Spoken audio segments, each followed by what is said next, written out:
जिंदाबाद सबको। मैं मुंबई की घर बचाओ घर बनाओ आंदोलन की संयोजिका कोऑर्डिनेटर पूनम कनुजिया हूँ और पिछले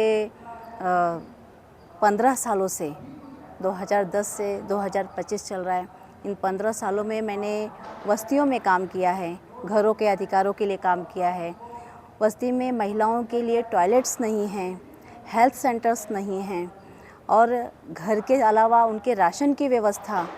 एजुकेशन की व्यवस्था, सारे सिस्टम जो सरकार ने ऑलरेडी संविधान में दिए हैं, लेकिन महिलाओं को नहीं मिल रहा है या फिर बस्तियों को नहीं मिल रहा है। तो ख़ास करके एक महिला होने के नाते जब मैं काम करने के लिए बस्तियों में जाती हूँ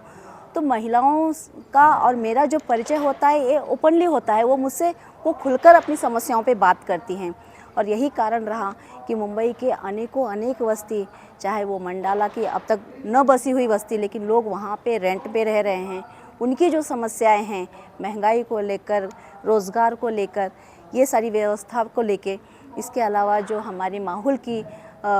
पॉल्यूशन वाली बस्ती जो थी उसको अभी जिस तरीके से घर मिला, उनके वो सारे विषय को लेकर, इस तरीके से हमारी बहुत सारी बस्तियों में जो हमारे काम चल रहे हैं। टॉयलेट न होने पे क्या समस्याएं महिलाओं को हैं, कहाँ जाना पड़ता है, ये शहर है। इन शहरों में देखने जाए तो सरकार ने इतना कुछ फंड पास कर रखा है, जबकि यहाँ पे शौचालय के लिए इतना कुछ पेपर्स तैयार किए हैं बीएमसी ने, लेकिन आज हम बस्तियों में देखते हैं तो महीनों नहीं सालों साल हमें लग जाते हैं कि तुम हमारी बस्तियों को टॉयलेट्स दे दो, या जो टॉयलेट्स ख़राब हो चुके हैं जिसमें दरवाजे नहीं है, पानी नहीं है, सफाई नहीं है, ऐसी जगहों पे सरकार को बार बीएमसी को हमें पत्र दे के ये बार उन महिलाओं की व्यवस्था के लिए काम करवाने पड़ते हैं। स्वास्थ्य सेंटर नज़दीक नहीं है, दूर जाना पड़ता है। जैसे कि अंबुजवाड़ी की बात मैं कह लूँ, सिद्धार्थ नगर की बात कह लूँ, नज़दीकी व्यवस्था कुछ भी नहीं है। लेकिन इन बस्तियों में देखने जाओ तो अंबुजवाड़ी में कम से कम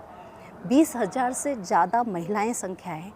अधिक उससे कहूँगी। आज उनकी कोई ज़रूरतें होती हैं तो कहाँ पे वो नज़दीक नहीं तो कम से कम या तो उन्हें बोरीवली जाना पड़ता है या फिर उन्हें अंधेरी जाना पड़ता है बड़े हेल्थ सेंटर में। तो ये बहुत सारी तकलीफ़ें जो हो रही हैं उनकी। और सुरक्षा की बात कहूँगी तो ये कहते हैं लाडली बहना जैसी योजना लाते हैं, महिलाओं के प्रति उनकी संवेदनशीलता दिखाते हैं, लेकिन वास्तविकता जब कहीं रेप हो जाता है, छोटी बच्चियों के साथ हो जाता है,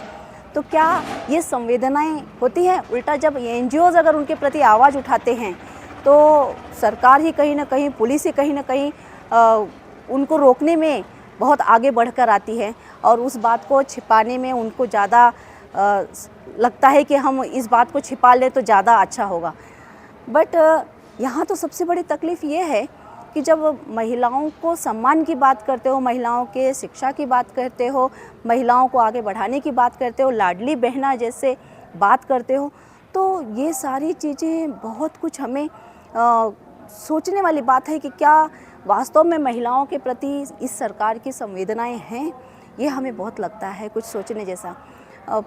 पिछले 15 सालों से जो काम का अनुभव रहा मेरा, तो हमने गवर्नमेंट के साथ जो पॉलिसी बनती है 2000 साल के कट ऑफ डेट लाना, जिससे 4 लाख से अधिक लोगों को घर दिलवाने वाली बात,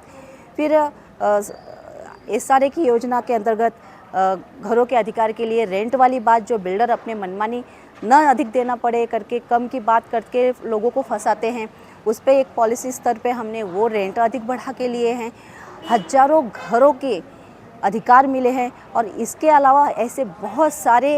हम कहेंगे कि जो स्लम हैं वो स्लम को उनके ही जगह पे बिठाए गए हमारी इस आंदोलन के तहत जो 2005 से चल रहे हैं। तो आज बहुत सारी व्यवस्थाएं हमारी जो है वो हमारी आगे बढ़ रही हैं, लेकिन एक मैं कहूँगी कि महिलाएं आगे बढ़ीं तो बहुत कुछ में बदलाव आया। आज एक जज अगर जजमेंट के लिए बैठती हैं और महिलाओं की बात आती है तो वो सोचती ज़रूर हैं। एक पुलिस महिला है तो वो सोचती ज़रूर है, अगर रेलवे में महिलाएं हैं तो वो सोचती ज़रूर है। इसी तरीके से सामाजिक काम में अगर आज महिलाएं आती हैं तो उनके लिए वो एक सोचने वाली जो बात है वो उनकी संवेदनाओं के करीब होती हैं और उनकी समस्याओं को बहुत अच्छे तरीके से वो समझ पाती हैं। तो मैं इस 8 मार्च के महिला दिवस पे सारी उन बहनों को ये कहूँगी कि आप भी आगे आइए, बढ़िए और अपने इर्द गिर्द हो रही जो समस्याएं हैं उस पे आप भी नज़र डालिए। अब पहले जैसे समय नहीं रहे कि महिलाओं ने घर में ही रहना है। अब तो हमें शिक्षा का और कुछ बनने का जो अधिकार है उसे लेके हमें आगे भी बढ़ना है और अपने आसपास हो रहे सारे जो दुर्घटनाएं हैं उसे नज़रअंदाज न करते हुए उस पे काम करने की ज़रूरत है, उनसे बात करने की ज़रूरत है और हम महिलाएं उनके लिए खड़े होने की ज़रूरत है, चाहे वो महिला या पुरुष। क्योंकि हमें जो समझ है हम महिलाओं में वो एक दूसरे से संवेदनाओं से जुड़ी हुई हैं, इसलिए हमारा उनके बीच आना, उनको समर्थन देना, उनके लिए खड़े रहना, उनके लिए न्याय की बात करना ये बहुत महत्वपूर्ण है। और हम ये यकीन करते हैं कि अगर महिलाएं अगर समाज में आती हैं तो इस समाज में जो हो रही गंदगी है उसमें परिवर्तन में, इस समाज में सुधार की जो सोच है उसको ज़रूर आगे लेके जाएंगे। और इतना ही मेरी आप लोगों से मेरा इतना ही कहना है, आप लोगों से एक विचार है महिलाओं का जो आगे लाने की ज़रूरत है, एक दूसरे के समर्थन की ज़रूरत है और सरकार को अगर कोई झुकाने की क्षमता रखता है तो ये महिलाएं हैं। जिंदाबाद।